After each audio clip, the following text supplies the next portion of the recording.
आपण शुणुचंती व्यासवाणी। जनगण मन अधिनायक जय हे भारत भाग्य विधाता। पंजाब सिंधु गुजरात मराठा द्राविड उत्कल बंगा।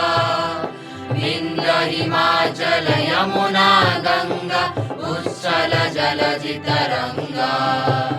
तब शुभ नामे जागे तब शुभ आशीष मागे।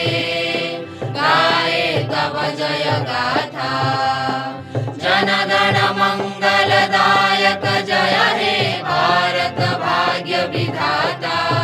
जय हे जय हे जय हे जय जय जय जय हे।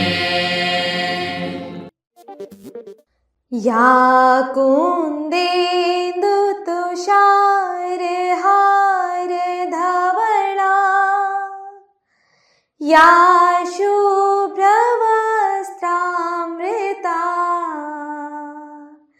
या वीणा वरदंड मंडित करा। या श्वेत पद्मासना। या ब्रह्माश्रुत शंकर प्रभृतिवी। देवै सदा वंदिता। सा मां पातु सरस्वती भगवती। निशेष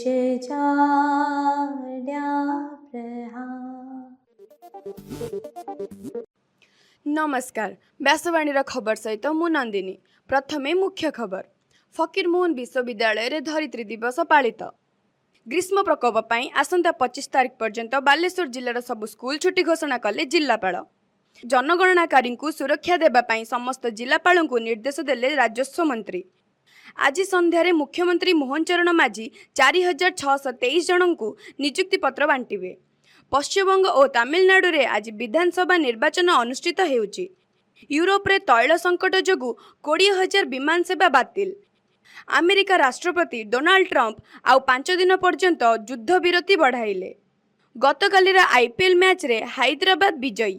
आसंता 26 तारिख पर्यंत राज्य में प्रबल ग्रीष्म प्रवाह नहीं पाणीपाग विभाग पक्षर सतर्कता जारी। एबे संपूर्ण खबर। फकीरमोहन विश्वविद्यालय रे गतकाली धरित्री दिवस पालित हो जाइछि। कुलपति प्रोफेसर संतोष कुमार त्रिपाठी एथिरे अध्यक्षता करथिले। स्नातकोत्तर भूतत्व विज्ञान विभाग समेत भूगोल पदार्थ विज्ञान और वायुमंडल विज्ञान विभाग मिलित उद्यम रे धरित्री दिवस आयोजित होइथिला। North Odisha chambers of commerce and industry बा NOSSI सहयोग एही कार्यक्रम अनुष्ठित होइथिला।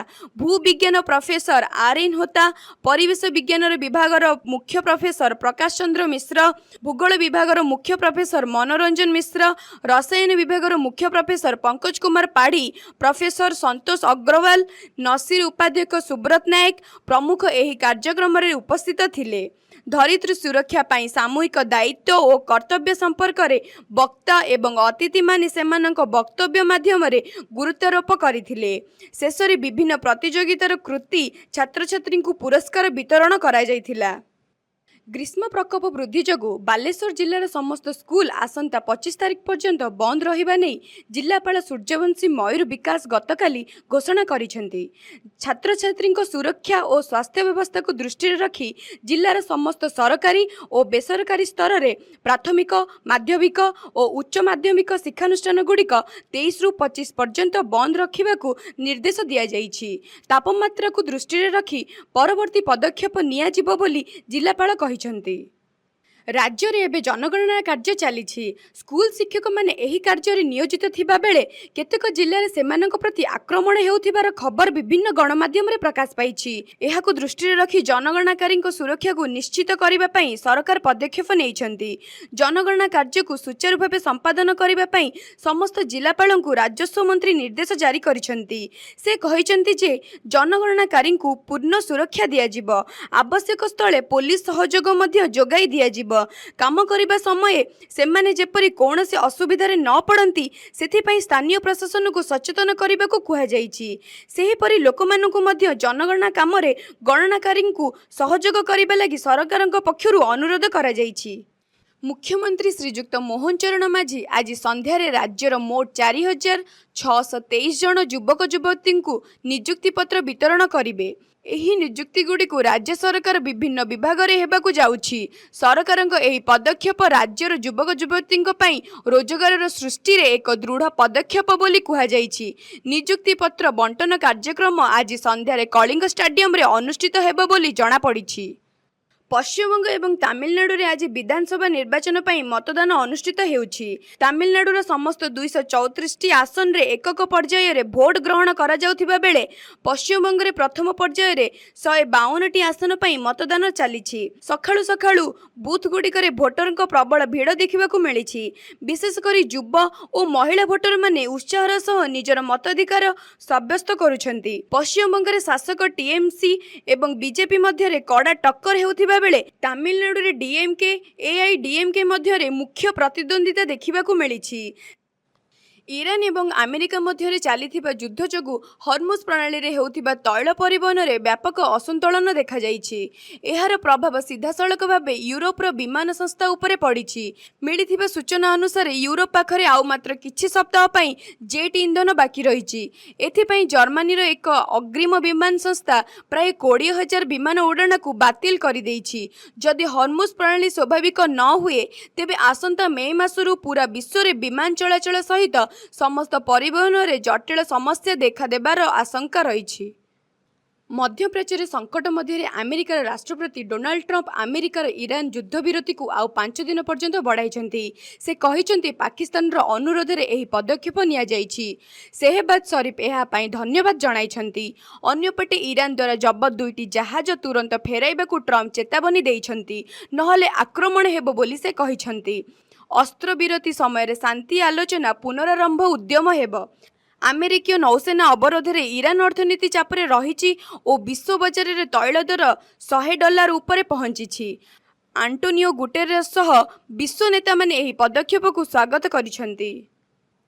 गतकाली लखनऊ एकना क्रिकेट स्टेडियम रे होइथिबा आईपीएल रो एक मैच रे राजस्थान रॉयल 40 रन रे विजय लाभ करिछि। प्रथमे बैटिंग करी राजस्थान 6टी विकेट विनिमय रे 159 रन करिथिला। लखनऊ मात्र 119 रन रे ऑल आउट होई जाइथिला। एहा द्वारा राजस्थान सप्तम मैच रु पंचम विजय पाई द्वितीय स्थान को उन्नति होईछि। रविंद्र जाडेजा 45 रन सह एकटी विकेट नै मैन ऑफ द मैच विवेचित होइथिले। एबे पाणीपाग खबर। गला किछि दिन धरी सारा राज्य रे प्रबल ग्रीष्म प्रवाह अनुभूत हेउछि। एभली स्थिति आहुरी 4 दिन अर्थात आसंता 26 तारिख पर्यंत लागी रहइबो बोली भुवनेश्वर पाणीपाग केन्द्र पक्षरु सतर्क सूचना दिया जाइछि। केन्द्रରୁ मिलिथिबा सूचना अनुसार गतकाली झारसुगुड़ा ठारे राज्यर सर्वाधिक तापमात्रा 46.6 डिग्री रेकर्ड करा जाइथिला। देशर सबुठु उत्तप्त 15टी सहर मध्य झारसुगुड़ा स्थानित होइछि। एहा व्यतीत ढेंकानाल, अनुगुल और संबलपुर जिल्ला रे मध्य तापमात्रा 40 डिग्री उपरे रहिथिला। संबलपुर ठारे 43.3 डिग्री, हीराकुद रे 43.2 डिग्री, अनुगुल रे 43.1 डिग्री लेखाएं तापमात्रा रेकर्ड होइथिबा जणा पड़िछि। एहा द्वारा साधारण जनजीवन अस्तव्यस्त होई पड़िछि। खरारे बाहर को न जिबा पई पाणीपाग केन्द्र पक्षरु लोकमानंकु अनुरोध करा जाइछि। एबे आसंतु सुनिबा आजिर स्वास्थ्यवाणी। प्रातः भोजन को दिनर सबुठारु गुरुत्वपूर्ण भोजन कुहा जाए। प्रतिदिन प्रातः भोजन रे सुषम खाद्य सामिल कले शरीर को आवश्यक शक्ति मिले, सारा दिन शरीर ताजा रहे एवं थका लागे नहीं। उत्तम प्रातः भोजन द्वारा शारीरिक शक्ति बढ़िबा सहित मन सुस्थ रहे। ସକାଳର ଭଜନ ମସ୍ତିଷ୍କକୁ ଶକ୍ତି ଯୋଗାଇବା ସହ ଧ୍ୟାନ ଏବଂ ସ୍ମରଣ ଶକ୍ତି ବଢ଼ାଇବାରେ ସାହାଯ୍ୟ କରେ। ପୁଷ୍ଟିକର ପ୍ରାତଃ ଭଜନ ପରେ ପଢ଼ିବାକୁ ବସୁଥିବା ଛାତ୍ରଛାତ୍ରୀଙ୍କ ମାନସିକ ଦକ୍ଷତା ପ୍ରଖର ହୋଇଥାଏ ବୋଲି ସ୍ୱାସ୍ଥ୍ୟ ବିଶେଷଜ୍ଞମାନେ ଗବେଷଣାରୁ ଜାଣିବାକୁ ପାଇଛନ୍ତି। ସେହିପରି ଅଫିସ କର୍ମଚାରୀ ହୁଅନ୍ତୁ କିମ୍ବା ଶ୍ରମିକ, ସମସ୍ତେ ଉତ୍ତମ ପ୍ରାତଃ ଭଜନ ପରେ ନିଜର କାର୍ଯ୍ୟ ଆରମ୍ଭ କରିବା ଉଚିତ। ଏହାଦ୍ୱାରା ସେମାନଙ୍କର କାର୍ଯ୍ୟଦକ୍ଷତା ବଢ଼େ ଏବଂ ଥକା ଅନୁଭବ ହୋଇନଥାଏ।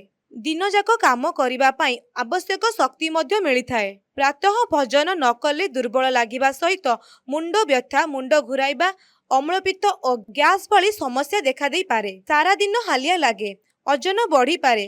ପ୍ରାତଃ ଭଜନ ନ କରିବା ଦ୍ୱାରା ମଧୁମେହ ଓ ହୃଦରୋଗ ଆଶଙ୍କା ମଧ୍ୟ ବଢ଼ିଥାଏ। ନିୟମିତ ଭାବେ ପ୍ରାତଃ ଭଜନରେ ଦୁଧ, ଡାଲି, ଫଳ ଓ ସବୁଜ ପନିପରିବା ଖାଆନ୍ତୁ।